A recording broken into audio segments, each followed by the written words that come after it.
Yes. Hello everyone and welcome to my presentation today, Overcoming Barriers to Sustainable Fashion Consumption and Exploration of Non-Consumption of Secondhand in Urban Europe. My name is Junestrand and I'm at the culmination of my PhD, and my research explores both secondhand consumption and non-secondhand consumption and its sustainability implications. And I also work full-time at the UK Fashion Textile Association, leading projects on circularity in the UK. I'm here with Bethan Alexander, my supervisor, who's a reader in fashion retailing and marketing in LCF and also leads the research department in the Fashion Business School. So I wanted to start with a bit of a problem statement into secondhand research today, the status of the industry today. So obviously we have a textile waste problem, textile waste escalation, mainly around the sort of post-consumer textile waste. So there's almost like a paradox between increasing textile waste versus the circular ambitions that there are. There's also growing policy and governance attention to the issue of textile waste, with measures such as a separate collection of textile waste in the EU, which means that we're going to have more textile waste circulating in our systems. And there's also this increased focus on stopping to rely on the sort of export of textile waste and need to increase textile reuse, particularly domestically and more concretely in urban spaces and cities, which are sort of spaces of high consumption of waste. On the other side, there's this growth interest in circular fashion, and particularly secondhand is usually presented as a sustainable and circular mechanism that can lead to environmental impact reduction. And then within this context, obviously, if there's a need to increase textile reuse, we need to focus on the importance of the consumer, and particularly the mainstream consumer, as a sort of key actor within the system, because at the end, reuse cannot happen if we don't have the reuser or the active reuse. So overall, there's almost a paradox on circular growth. So academically, where this study is grounded is, first of all, on that sort of gap to further explore circular fashion research, and particularly from a sort of system and urban level, so looking at this more at sort of city level. Moving the study of secondhand beyond just secondhand shoppers and looking at mainstream consumers and how they consume circular fashion, and in this case, concretely secondhand. Addressing gaps not only in secondhand consumption, but also the non-consumption of circular fashion and consumer resistance, because there's a lack of research in that space. And last but not least, studying the unsustainable implications of secondhand consumption on secondhand consumption, because even though secondhand has been positioned within sort of the sustainability and circularity space in research, there's a lot of critical reflection on when that secondhand achieves sustainability. So overall, there's a gap to advance the understanding of the unsustainability of secondhand fashion non-consumption within circular systems. So concretely for these, I'm not moving. Sorry, two screens. My research question for this particular study is how can consumer resistance towards secondhand consumption among European urban mainstream consumers be better understood, and how does such resistance limit the sustainability potential of secondhand? So in terms of my research design, and this belongs to my wider PhD research, I wanted to mention that it does fill a methodological gap, because you'll see now when I explain that a large part of the research was qualitative, and we tend to see an overdominance of quantitative studies in the space of secondhand consumption and circular consumption overall. So the study also fills that methodological gap, or expanding largely as well to a qualitative space, and trying to understand that consumer resistance better, because the major studies that exist on those motivations against secondhand clothing consumption are largely quantitative.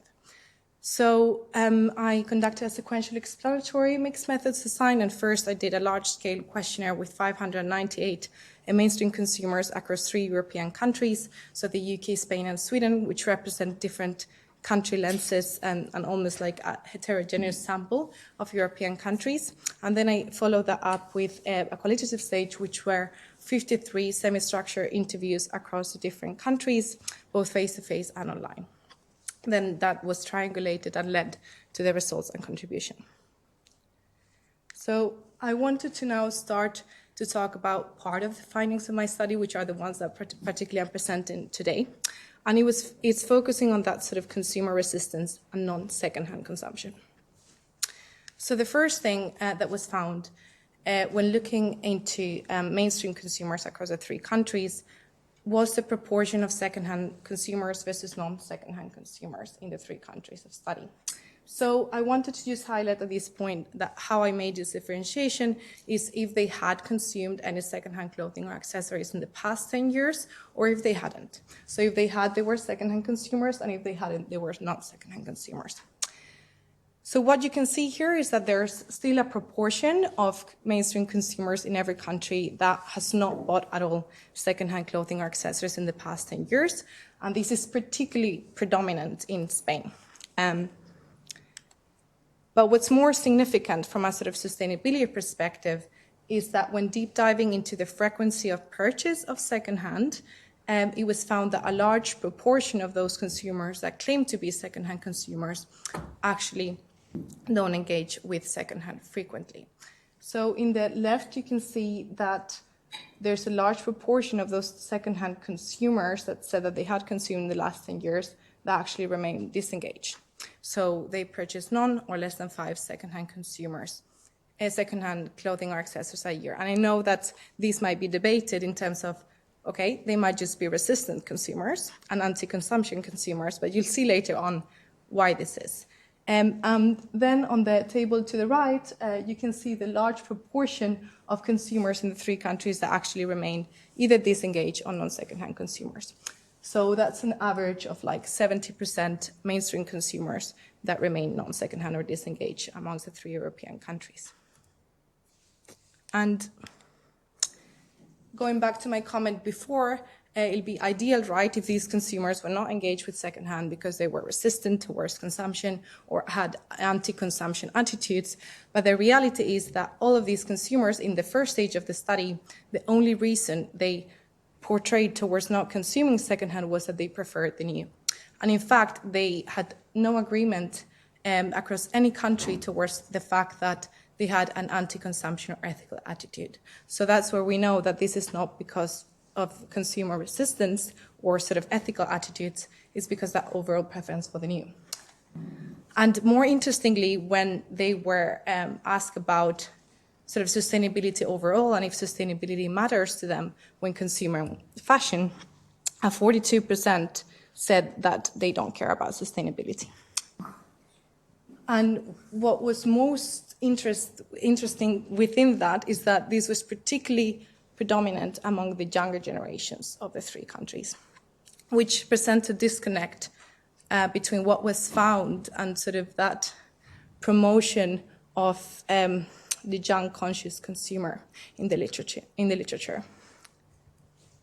And now I wanted to deep dive into some of the resistance factors that were found towards secondhand consumption amongst this part of the population of mainstream consumers that don't consume secondhand. And some of them we know already and have already been widely sort of touched upon in literature. So that might be the sort of shopping experience, the social stigma, the smell, the cleanliness, the hygiene, the fact that it has been previously worn by someone we don't know, or the fact that it's outdated or not fashionable. But I wanted to deep dive into 3 of those factors that remained largely understudied and actually have those sort of sustainability or unsustainability implications. So first of all, the preference for the new and the fact that the used is unappealing. That's not mentioned enough in literature and arise as the sort of main factor against, which has wider implications for the overall transition towards a circular fashion system. Second of all, the lack of knowledge of available options in the secondhand market and the relationship of secondhand consumption with international experience consumption. And this was particularly found in sort of Sweden and Spain, which undermines that sort of potential of creating that sort of domestic secondhand consumption system because of the lack of knowledge of local solutions and the relationship of secondhand with international experience. So you have to fly to, many of them actually mentioned the US or Singapore, so you have to fly to Singapore if you're gonna buy secondhand, basically. And the other factor was, there was in fact the most the one that was most prevalent across every generation, across every country in the qualitative stage of the study. There was no single interviewee that did not mention this, and it was body closeness. And again, this is a factor that remains largely unexplored and has huge implications to the transition towards sort of circular consumption and wearing something that has been used before. And this was mainly related to intimacy and sort of touch of skin.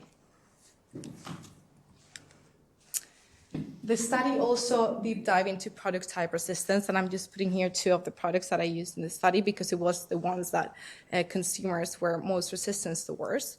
And this was no surprise, of course, like we already know, like consumers wouldn't buy secondhand underwear, but what was fascinating is the strong rejection that there was towards a basic t-shirt. And that was mostly related because of the fact of obviously the body closeness, but also the fact that it was not cool enough, it was not different, and it was just something that you could buy firsthand. So, you know, there's this strong resistance towards everyday wear close to the body garments. And last but not least, I wanted to mention as well another aspect of my study, which was looking at 17 different retail formats. And here I have just highlighted sort of 8 of them, which again were the ones consumers were most resistant towards, and that ranges from charity shops to online auctions. But I wanted to particularly focus on the fact that so my study covered both non-secondhand consumers and on the other hand, the secondhand consumers. And what was evident is that the most viewed channels across the 3 countries were charity shops, flea markets, vintage stores, and C2C platforms. Yet these were the retail formats that mainstream non-secondhand consumers were most resistant towards. So that presents a paradox as well between the sort of current circular offer and secondhand markets and the sort of potential engagement of mainstream consumers. I'm not going to go in depth into sort of all of the different motivations against, but you can see there under each retail format particular resistance factors that emerged from the study. So now going into a bit of the discussion of how this non-consumption limits the potential of sustainability potential of second-hand. I think that the findings of these studies have wider implications for not only the sustainability of second-hand, but the wider sustainability of circular fashion and the ambitions that there is to lead towards more active reuse amongst the mainstream consumer. So first of all, the fact that we have non-engaged and non-secondhand consumers means that we have a lack of active reuse in different countries. The overall preference of the new hinders somehow the widespread adoption of circular reuse business models and secondhand consumption. There's a sustainability disconnect and lack of anti-consumption ethical attitude amongst the overall mainstream consumers, which sort of hinders the transition to a more slower and a sort of more sustainable fashion system. The aspect of body closeness actually has huge implications for transition towards higher rates of textile reuse, because it does not only affect secondhand consumption, but any collaborative fashion model really, or any sort of alternatives to secondhand fashion like clothing swap or rental, right? Because it restricts the progress towards a more sustainable fashion system if we're not going to reuse anything that is close to our body. And then the secondhand consumption delocalization. This already happens with the sort of export of textile waste and the secondhand reuse elsewhere, but also amongst non-secondhand consumers, it was found to be an issue, because if you're relating the secondhand consumption to another country and to your visit to another country, that totally undermines the potential of increasing domestic textile reuse. So last, I wanted to discuss just the significance to sustainable consumption briefly. So first of all, this part of the study contributes to sustainable consumption literature, and more concretely to that consumer resistance side of secondhand fashion.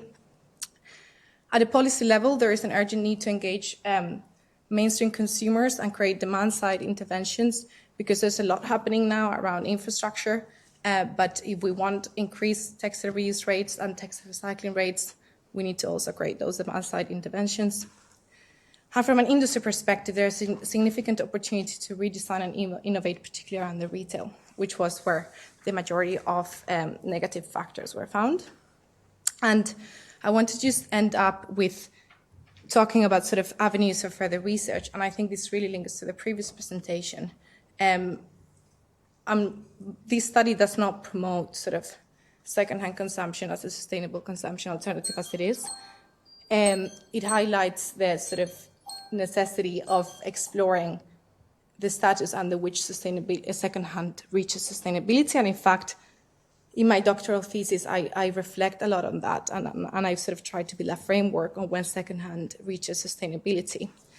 But there is further need to actually understand when secondhand becomes sustainable, because there's a lack of research on that. And actually those scenarios that really lead to environmental impact reduction through secondhand, and obviously expand its generational and geographical reach. That's it.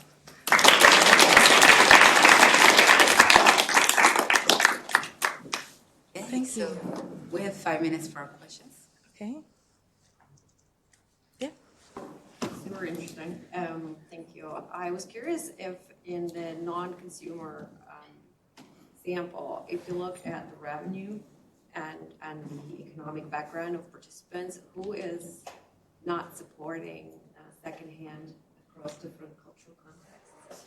And can we say that it's richer people who refuse to buy secondhand? Can we say that it's more poorer people, middle class?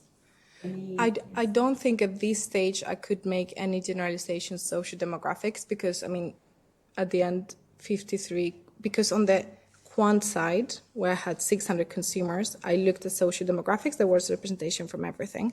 On the quant side, it was as well. There was representation from different classes, but I looked into generations as well, and at the end, I didn't do that analysis on the social demographic side of the qual. So I haven't gone into actually examining the social demographic implications of that. But I have the data, and they are from different social demographic classes, yeah.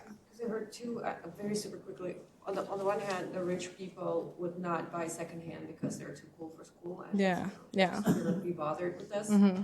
Literally heard this from Italy. Mm-hmm. Someone Yeah, tell me, like, no, this is not for me, this is for poor people. I'm really sorry for putting it this bluntly.